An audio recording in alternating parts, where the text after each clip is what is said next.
Hey everyone, welcome back to the channel. Dave from Chase the Summit here. This is going to be a very different kind of video where I want to respond to some of the comments I've been getting in some of my recent videos. So in the past couple of days, if you missed it, I posted the Amazfit T-Rex 3 in-depth review, and then a follow-up video to that I did yesterday was the Amazfit T-Rex 3 and how it compares to the Garmin Fenix 8 side by side. And I tell you what, I've been doing this YouTube thing for 3 years now, and I've never seen so many hate and negative comments and accusations in the comments as these past two videos. And honestly, I'm kind of flabbergasted by it. So I want to take a moment here to address your comments and concerns in this video, talk it through, talk about how I plan and create content here, how my in-depth reviews work, just to clear the air of all of the questions I've been seeing lately, because man, they've been really bothering me. And listen, I've been doing this for a few years and I've got pretty thick skin. I've seen it all from you should get your teeth fixed to I hate your face, you're bald, whatever.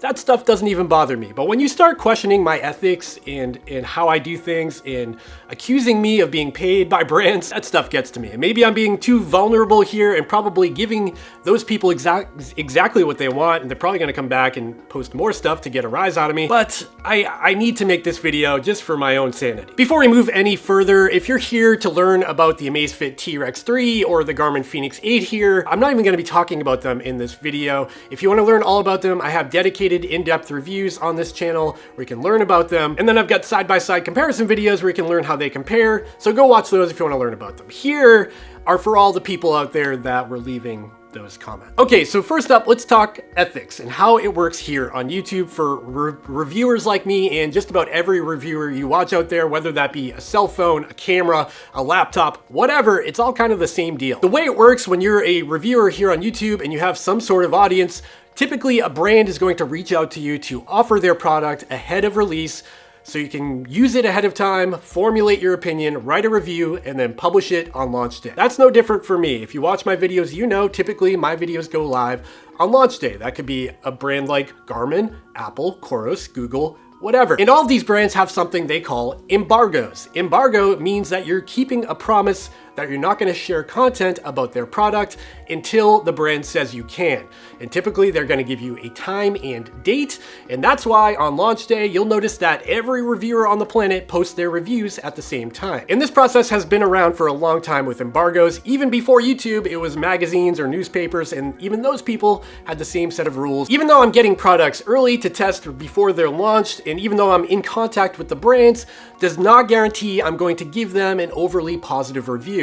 In fact, I try to be as unbiased and critical as possible in my in-depth reviews because I want to keep my credibility. I want you to believe what I'm saying, and I wouldn't be able to sleep at night. I have 4 kids. I want them to be proud of me. I want to be proud of myself. So the content I put out there is stuff I genuinely believe. But of course, I'm a human being and I like to inject some of my opinions as well because I feel like that's also valuable in these videos too. Are you still with me, or is this just getting too bored? Should I just delete this video? Now let's talk about how I come up with content ideas in my ideation process. So I keep a rolling list of notes in Google Keep and Apple Notes where I write down good ideas that might make good content for this YouTube channel. And a lot of those ideas are derived from you, the viewer. I read a lot of comments. I read almost all of your comments. So if I see 100 comments that say, hey, can you compare the Coros Pace 3 against the Garmin Forerunner 165?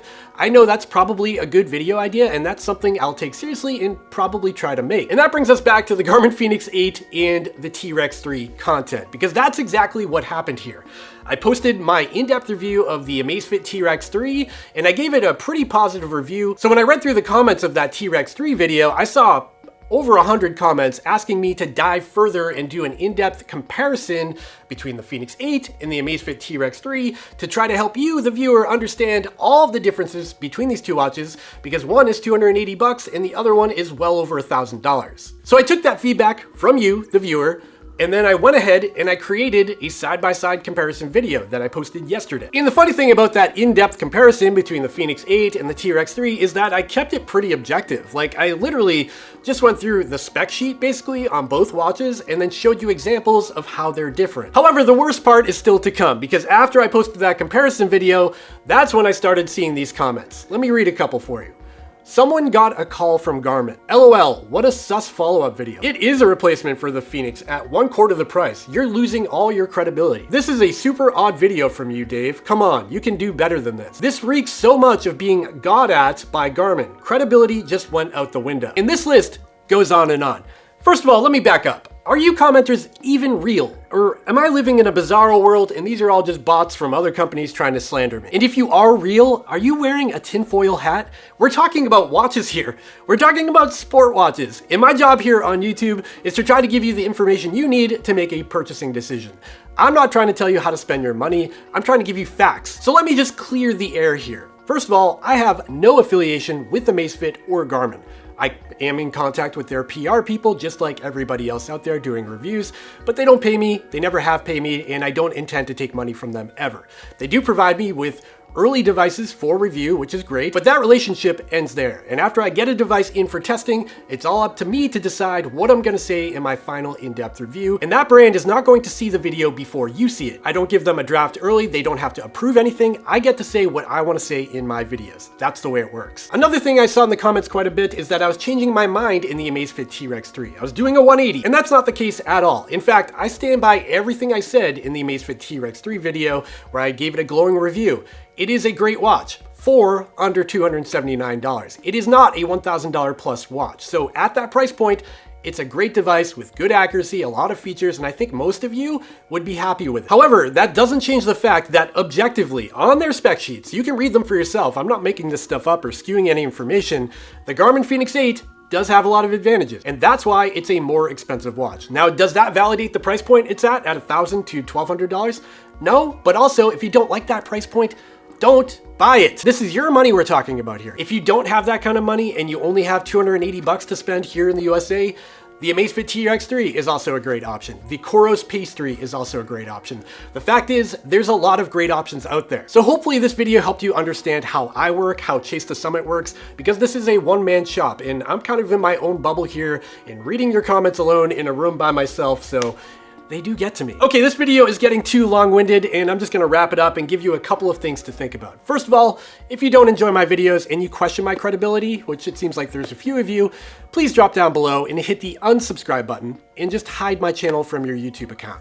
You don't need to watch my stuff, and I think we'd both be happier. In following up to that, I want to thank all of the other viewers out there who have been enjoying the content and saying thank you in the comments for the in-depth reviews and the comparisons. I'm glad you enjoyed them. I hope you got some value from them, and I'm glad they're useful. That's why I'm here. That's why I'm doing this. And the final thing I want to mention is that when you watch people on YouTube, we are human beings, and a lot of people don't show this side, their vulnerability to this kind of feedback, but I think it's important to remember that the people that are doing this for a living, like myself and a lot of my peers, they're human beings and their feelings can be hurt as well. So if you enjoy the content that your favorite creator's making, make sure to tell them. Make sure to hit the thumbs up button and subscribe and do all the things down there, because that's really the feedback mechanism that gives them a reward for what they're doing. In either case, that's it for this video. Sorry for the weird one. I just felt compelled to make this to hopefully clear the air and hope you understand where I'm coming from here. And yeah, I hope it did just that. I might delete this later, but for now, we're gonna keep this up and hopefully it answers some of your questions, and I'll see you next time, okay? Bye!